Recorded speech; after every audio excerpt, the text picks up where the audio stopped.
राम राम कृष्णा हरी वानर मांदी समवेत पीडिता उपवासी समस्व त्वा नेवोनी विवरात केले तृप्त फळे जळे. ग्रंथ करते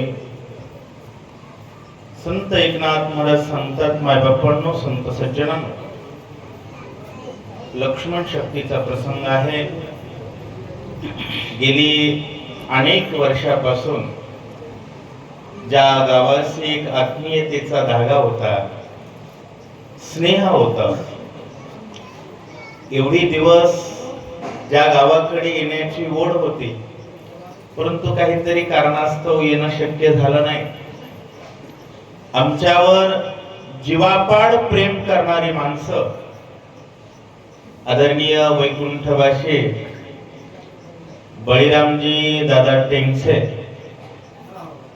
त्यांचे बंधू विष्णुपंतजी टेंगसे, त्यानंतर आदरणीय चौधरी महाराज, बरोबर, देवीदासजी, तुमचं नाव ठोंबरे, त्यांच्या नावाचं सतत तसं होतं मला पहिल्या दिवसापासून.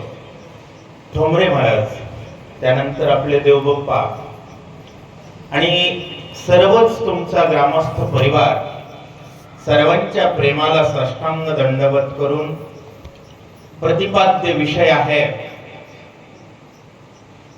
महाराज मारुतराव महाराजांचा आवाज आम्हाला बळीराम महाराजांच्या कंठातून ऐकायला रोज मिळायचा. एकदा महाराजांसाठी आपण एकदा टाळ्या वाजवू. ते जिथं असतील त्यांना निश्चित आनंद होईल. ते कुठं असणार आहेत हरिकथेशिवाय. दिवस उजाडला की ज्ञानेश्वरीच्या पारायणाची पहिली मीटिंगला जॉईन असलेली व्यक्ती म्हणजे बळीराम दादा असायचे, आमचे विष्णुपंत दादा असायचे. आणि सर्वच रेणापूर ग्रामस्थांसाठी एकदा जोरदार टाळ्या. प्रतिपाद्य विषय असा आहे, ज्या दिंडीचा मालक वजनदार, त्या दिंडीत पंक्ती जबरदस्त असतात महाराज.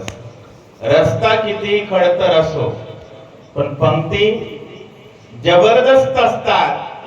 हनुमानजींच्या सोबत सीताशुद्धीसाठी निघाल्यानंतर वानर उपवासानं पीडाग्रस्त झाले.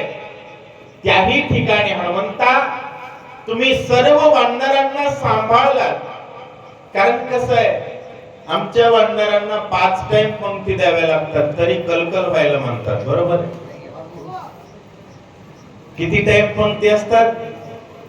सकाळी नाश्त्याची, दुपारी गाथ्यानंतर, पुन्हा प्रवचन झाल्यानंतर आणि पुन्हा चिवडा वगैरे, तर अनेक विनय यायला म्हणून लांबवलं. प्रतिपाद्य विषय. वानर हनुमंताला विनंती करतायत, हनुमानजी, राम कार्य करण्यासाठी उठा. साधकाच्या परिपक्व अवस्थेचं लक्षण आहे. राम कार्य साधावं याबद्दल गुरूंना विनम्र सूचना करतायत. लक्षात घ्या, म्हणजे राम कार्य करण्यात हित आहे हे ज्या दिवशी साधकाला समजलं, त्या दिवशी गुरुचं गुरुत्व फळाला आलं. हनुमानजींनी राम भक्तीला लावलेली वानर किलकिल किलकिल चिवचिव चिवचिव करत राम कार्याबद्दल हनुमानजींना उपदेश करतायत. हे महत्वाचं आहे.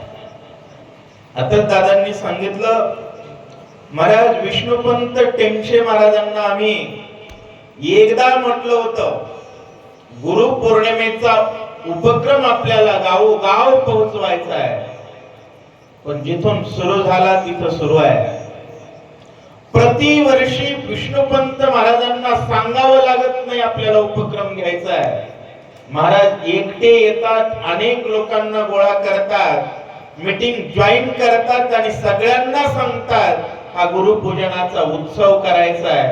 अशी ज्यावेळेस आस्थावंत लोक राहतील, त्यावेळेस मजबूत भारत बनेल आणि मजबूत भारत विश्व कल्याणाचा आधार असेल आणि ही विश्व कल्याणाची आधार शक्ती निर्माण करायची असेल तर त्यासाठी भावार्थ रामायण महत्वाचं आहे आणि ते भावार्थ रामायण आस्था भावार्थ रामायण चॅनलच्या माध्यमातून सुरू आहे.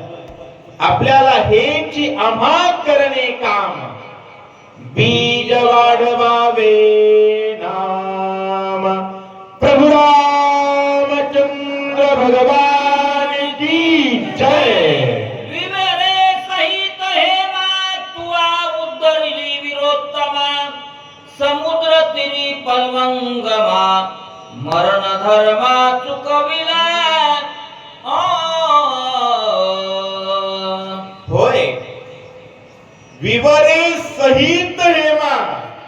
होय ज्या घरामध्ये राम भक्ताचं स्वागत झालं त्या घरासहित मालकाचा उद्धार केला. जी तपस्विनी बसली होती ना त्या बिळासहित तिचा उद्धार केला. 1 महिन्याचा वंडरांचा उपवास होता आणि पंगत कशी होती महाराज. जो जे वांछील तो ते लाहो. ते पण वानर मांडी घालून बसले होते महाराज. जातीनं वानर होते पण थाट त्यांचा साधा नव्हता. कारण राम भक्तीत आल्यानंतर काहीच कमी पडत नाही. मरायला टेकलेली वानर रावणाचं मुस्काट फोडतील इतकी बलवान बनवली. हनुमंता तुमच्या कृपेचं सामर्थ्य वानर बोलताय. मासाचा गोळा संपाते उद्धरिला की हेळा शुद्धे लावून या त्या काळा समुद्र जळा अक्रमिले. पंखाशिवाय मासाचा फक्त गोळा होता. महाराज परमार्थ करत असताना मजबूत हाटे कट्टे वगैरे असलं काही नसतं. ज्याचा भाव आहे त्याचा देव आहे. ज्याची संतांच्या चरणावर वृत्ती गेली त्याची निवृत्ती झाली आणि त्याला मग होय कुळ हे पावन कृष्ण नामे. महाराज गिधाड जाती जन्माला आला होता तो संपाती आणि गरुड दोन्ही भावांचं कल्याण झालं. कारण कुळ हे पावन. वर्ण अभिमानाने कोणाचाच उद्धार झाला नाही म्हणून कुळ उत्तम भावे जाती अंतगही भावे वरी देहाची नावे पशुचेही लाभो. मायबाप गिधाड जाती जन्माला आलेला पंख जळून राख झालेला दिसेल तो प्राणी भक्षून कसा बसा जगणारा संपाती. त्याच्यावर नजर पडली भक्तीच्या वाटेला लागला त्याचं कल्याण झालं आणि एका उड्डाणात समुद्र मागे टाकला. एवढा पुरुषार्थ तुमचा आहे. छायाग्रह राक्षसी तिने सगळाची गिळिलासी काळी गौपटोने वेगेसे दुष्ट राक्षसी मारले. छायेला ग्रहण करून प्राणी आकर्षून प्राण्याचं प्राणोत्क्रमण करणारी भयंकर पापी क्रूर राक्षसी तिनं सगळंच गिळलं. होय हनुमंताला गिळायला आलेली सुरसा जिवंत सोडली परंतु जगात प्रत्येकाचा घात करणारी सिंहिका मात्र एका झटक्यात काळीज उपडला आणि मोठ्याने गर्जना केली. प्रभु रामचंद्र भगवान की जय. सुरसादान वाची माता न मारुनी गेला श्री परता पाय देवोने पर्वत माता तोही तत्वता उद्धरिला.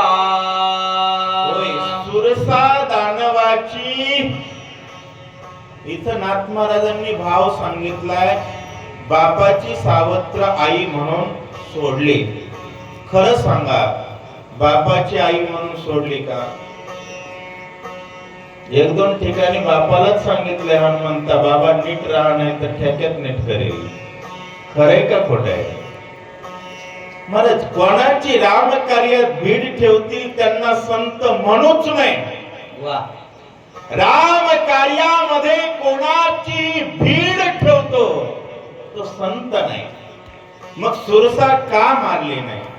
सुरसा हनुमंताला छळायला आलते आणि स्वतःवर अपकार करणाऱ्याला संत मारत नाहीत. धर्मावर आघात करणाऱ्याला ठेवतच नाही. ज्ञानेश्वर महाराजांना किती लोकांनी त्रास दिला, पण एकावरही 14,000 बनकर 80,000 किंकर मारले. आता पुढे येणार आहे, त्या गंधर्वांना हात जोडून विनंती करतो, पण ज्या क्षणी राम कार्याला अडचण करणार आहेत वाटतं त्याच वेळेस मारलं. एरवी चकली देण्याचा प्रयत्न करताय, हा स्वधर्माचा शिष्टाचार आहे, भगवानजी पालन करतात. समुद्र तीरा तुझा पराक्रम कपिंद्रा दावोनिया परतीरा केले चरित्रात ते ऐके.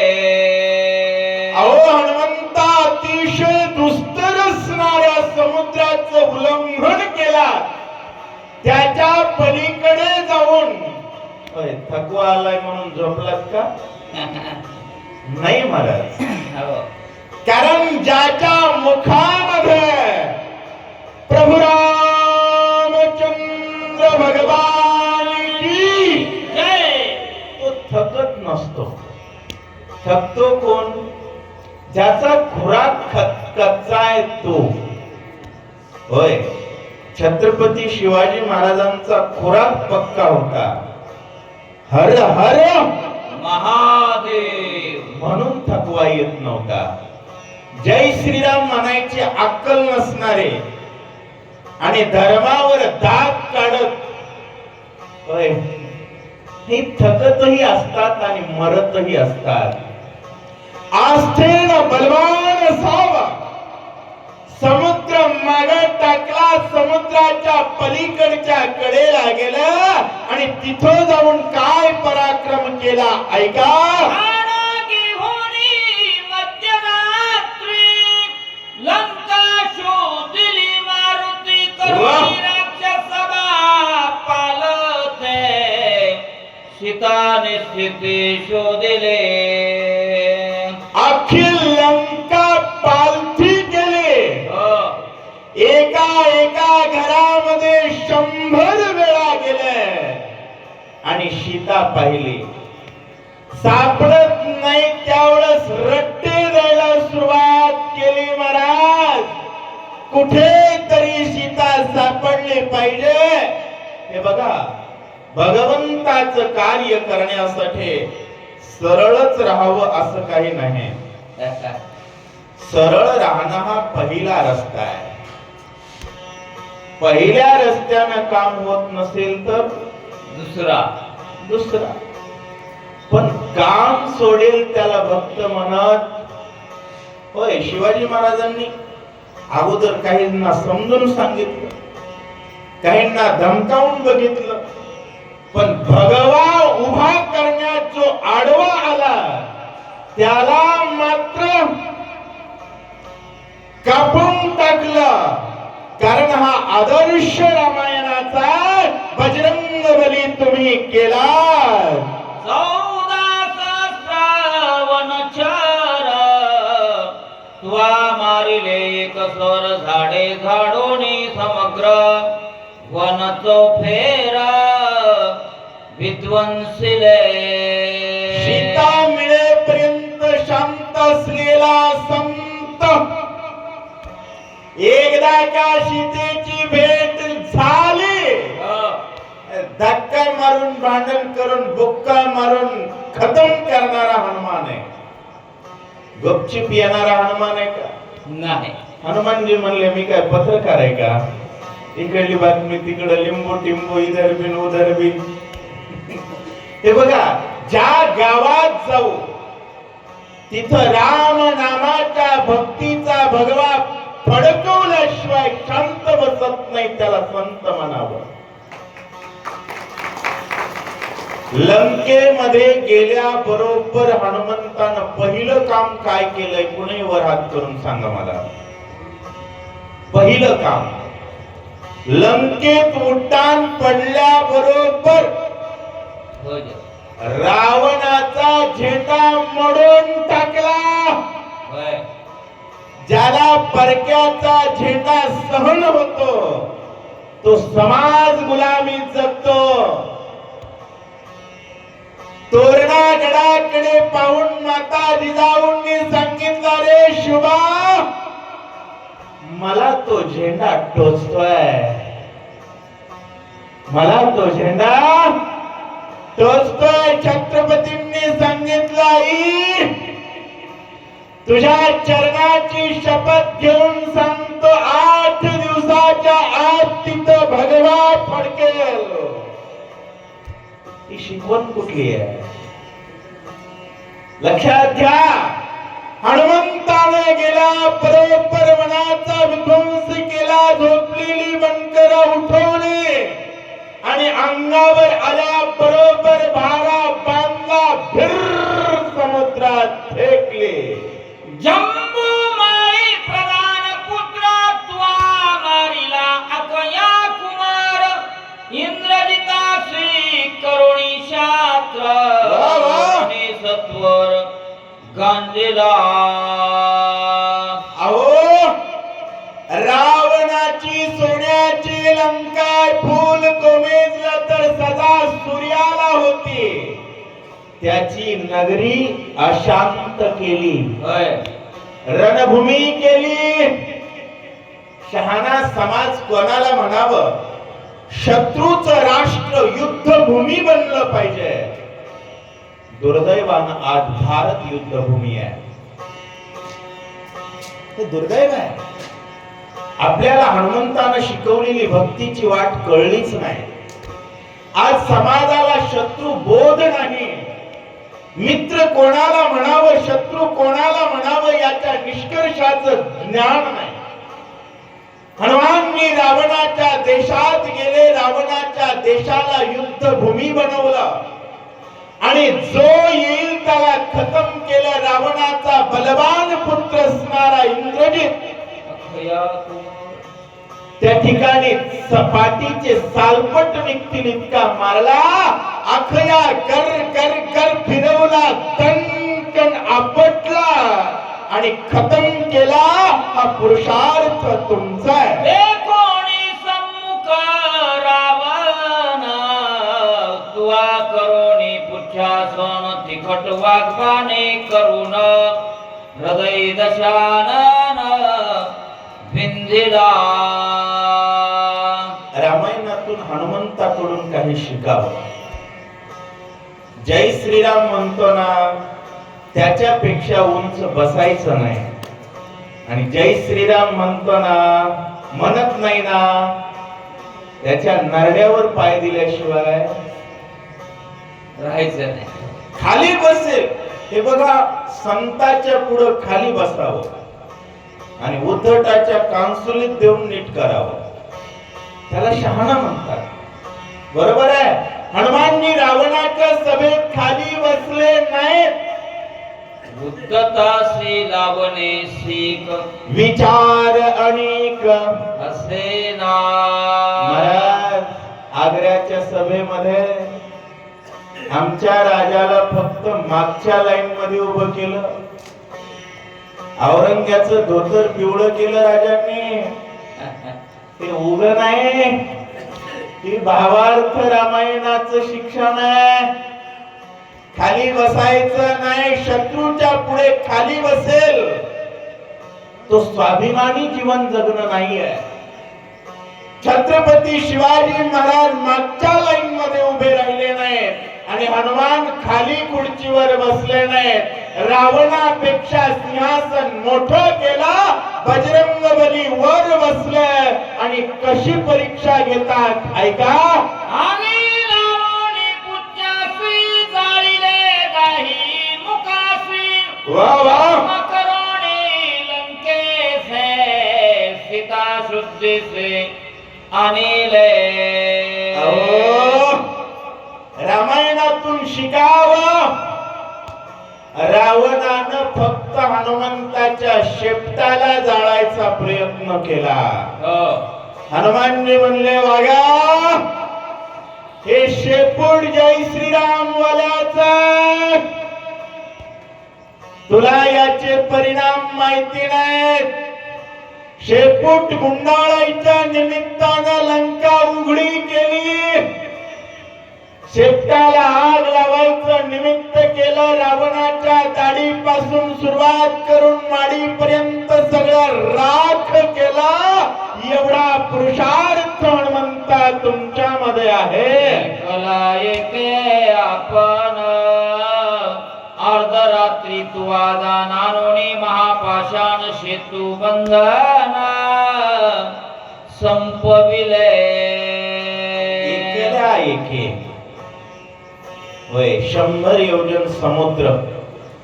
पहाटे वानर झोपीतून उठण्याच्या अगोदर 49 योजन एकट्यानंच बांधलाय.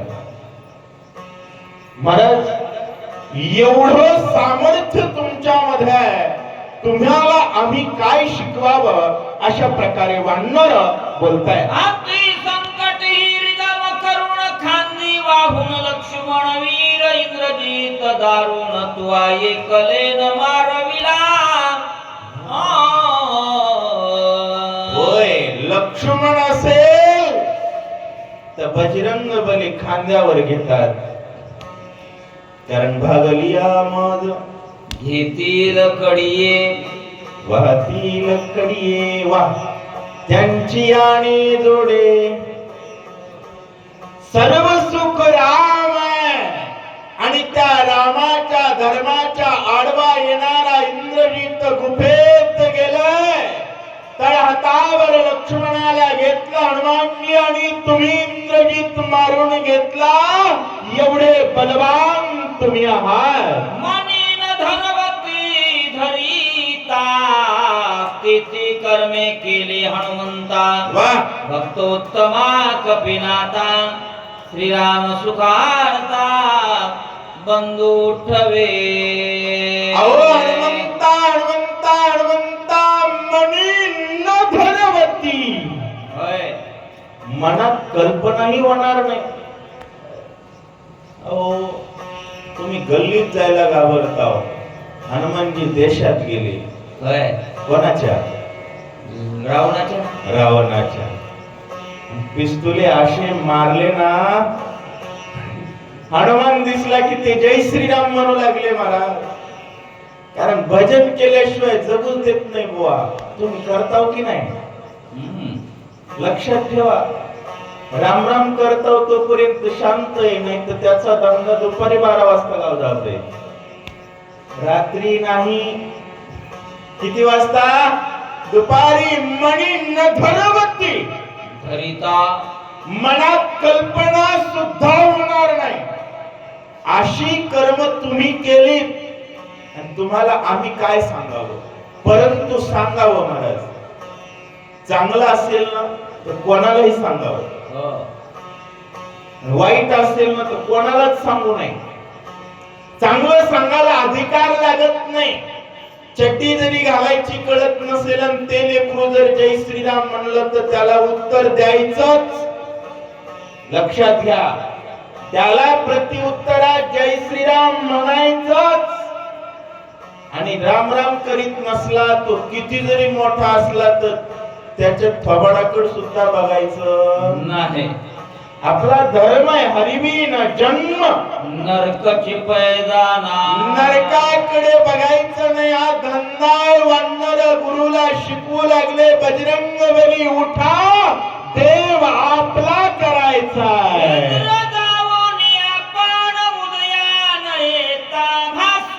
वा वा. वेगी दिव्य औषधी तय आणून बंधू लक्ष्मण वाचवे. अहो हनुमंता, सूर्य उदय होण्याच्या अगोदर जाऊन यायचाय आणि लक्ष्मणाला उठवायचाय, एवढं काम करायचंय. विरे जांबवंते तुझ लागी सांगितले होते, त्याचे जावणी द्रोणादिते दिव्य औषधीत आणावे.